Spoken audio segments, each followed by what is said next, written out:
بسم الله الرحمن الرحيم الحمد لله رب العالمين وأصلي وأسلم على أشرف الأنبياء والمرسلين نبينا محمد وعلى آله وصحبه أجمعين أما بعد.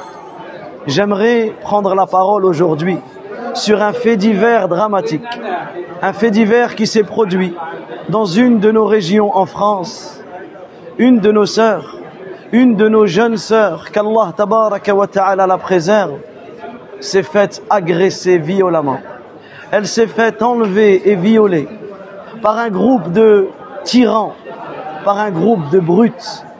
Alhamdulillah, notre sœur a été retrouvée vivante. Notre sœur est à présent sain et sauve auprès de sa famille. Le premier message, c'est envers cette sœur et envers toutes nos sœurs, toutes les personnes qui ont subi de près ou de loin les mêmes actes. Qu'Allah tabaraka wa ta'ala vous récompense pour votre patience. Qu'Allah tabaraka wa ta'ala vous rétribue ici-bas et dans l'au-delà.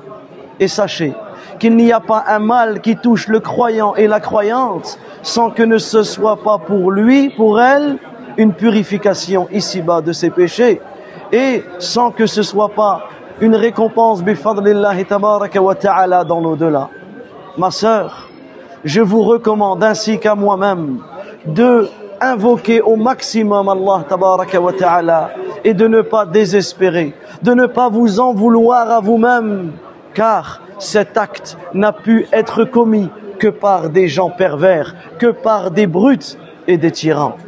Ensuite, je m'adresse à ces brutes. Je m'adresse à ces tyrans.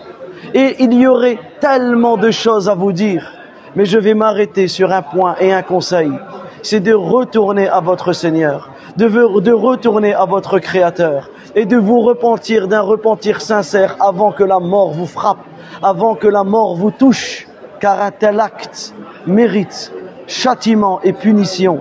Et colère et fureur de la part de notre Seigneur subhanahu wa ta'ala.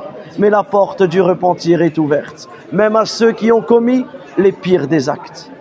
Et je conclus sur le fait que il est important d'invoquer Allah tabaraka wa ta'ala en faveur de nos enfants, d'invoquer Allah tabaraka wa ta'ala en faveur de nos frères, nos sœurs et nous-mêmes, lorsque nous sortons de chez nous.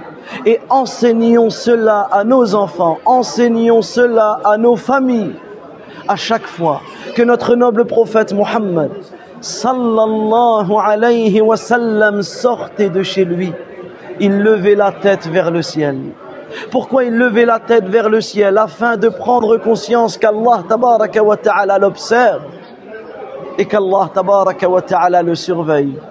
Et il disait cette invocation magnifique: Allahumma inni a'udhu bik an adil أو أضل أو أزن أو أزل أو أظلم أو أظلم أو أجهل أو يجهل علي. Dans cette invocation, notre noble prophète Muhammad sallallahu alayhi wa sallam nous a informé, nous a indiqué de rechercher sans cesse la protection auprès d'Allah tabaraka wa ta'ala contre 4 choses: l'égarement, l'injustice, les péchés et l'ignorance dans toutes ses formes.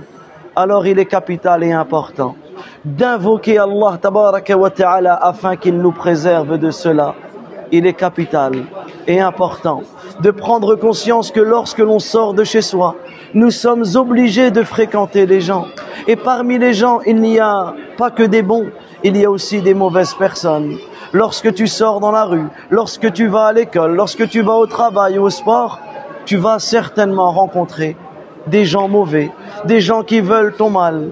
Alors, on se doit d'invoquer pour notre propre personne, pour nos enfants et d'enseigner cela à nos familles, d'invoquer Allah tabaraka wa ta'ala afin qu'il nous protège contre les gens mauvais, contre les gens pervers.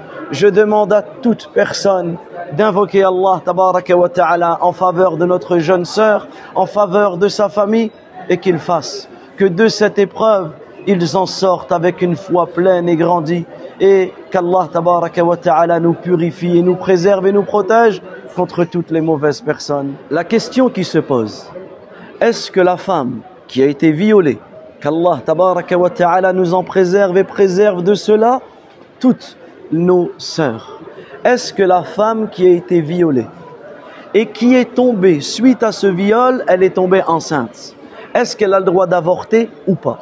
Alors ici on regarde, comme les savants nous ont expliqué, et notamment vous pouvez retrouver la parole de Cheikh Al-Uthaymin rahmatullahi alayhi sur ce sujet et bien d'autres savants.